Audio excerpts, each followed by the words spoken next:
Hello दोस्तों, तो स्वागत है मेरी एक नई कहानी में।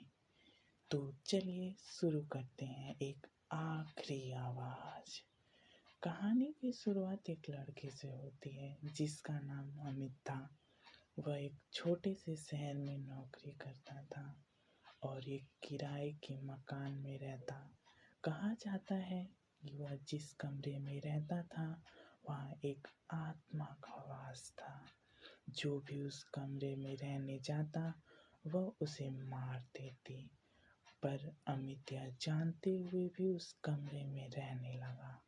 फिर क्या था, एक रात जो उसके साथ हुआ उसने पूरे परिवार को झकझोर दिया। अभी अमित सोया ही था कि उसके फोन पर एक घंटी बजी। उस फोन पर उसकी माँ थी। वह घबराते हुए बोला, इतनी रात को कुछ काम था क्या? उसकी माँ घबराते हुए बोली, तुम कहाँ हो? वह बोला, घर पर। क्या हुआ? कुछ नहीं, मुझे तुम्हारे नंबर से एक फ़ोन आया था। उसमें एक आदमी ने बताया कि तुम आत्महत्या कर लिए हो। यह सुन अमित बहुत घबरा गया और बोला, नहीं, मैं बिल्कुल ठीक हूँ। तभी अमित के कमरे से रोने की आवाज़ आने लगी। उसकी माँ घबराते हुए पूछी, क्या हुआ? अमित बोला, कुछ नहीं।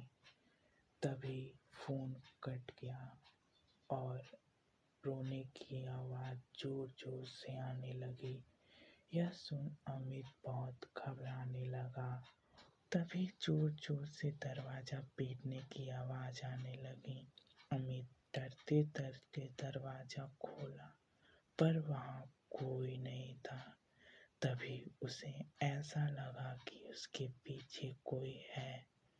वह जैसे ही देखने के लिए पीछे मुड़ा तो वहाँ कोई नहीं था। उसे लगा उसका वहम है।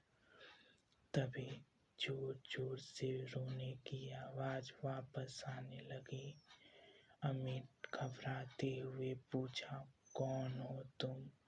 पर कोई जवाब नहीं मिला। वह और जोर जोर से रोने लगी। अमित घबराते हुए वहाँ से भाग गया और जोर जोर से चिल्लाने लगा, पर वहाँ उसकी आवाज़ कोई नहीं सुन रहा था। सुबह जब अमित का दोस्त उससे मिलने आया तो उसने देखा कि अमित पंखे से लटका हुआ है। यह देख वह बहुत घबरा गया और वहाँ से भाग गया।